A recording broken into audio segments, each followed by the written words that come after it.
Savez-vous quelle est la volonté de Dieu? Et vous savez pourquoi il est si important de faire la volonté de Dieu?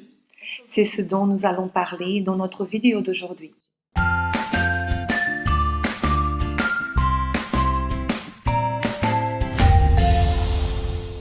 Jésus a dit ainsi: Ceux qui me disent Seigneur, Seigneur, n'entreront pas tous dans le royaume des cieux, mais celui-là seul qui fait la volonté de mon Père qui est dans les cieux. À quoi sert-il d'être où je suis, de faire ce que je fais, si je ne fais pas plaisir à mon Seigneur, si je ne fais pas la volonté de Dieu? À quoi sert l'apparence et ne pas être né de Dieu? Comment puis-je résoudre ce problème? Comment puis-je changer?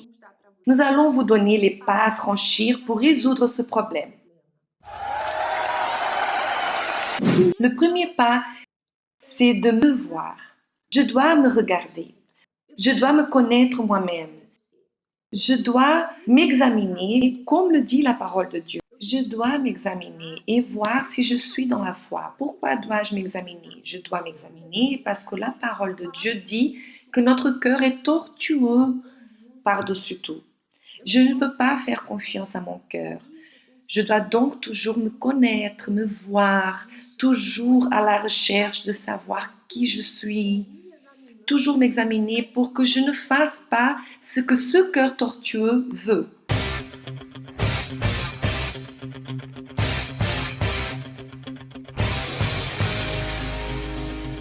Je dois faire de la parole de Dieu mon référentiel, non de ce que je ressens, non de ce que je pense, non de ce que je veux, non à ma volonté. Je vais vous donner un exemple de comment vous pouvez vous voir.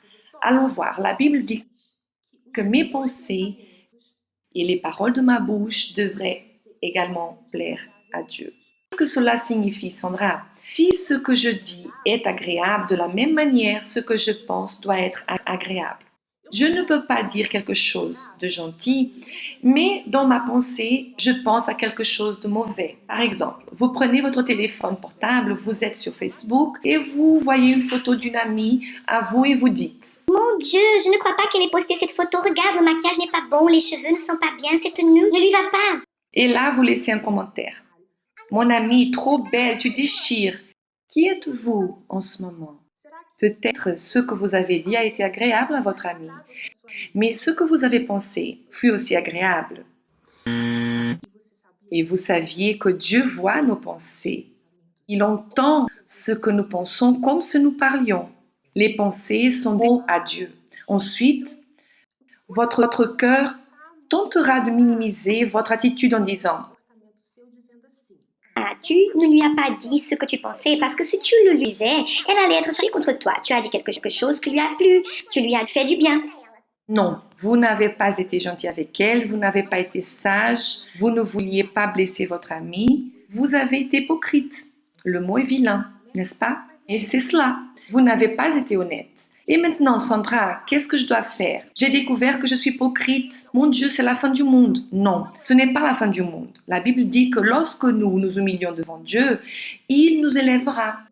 C'est donc le deuxième pas, m'humilier devant Dieu.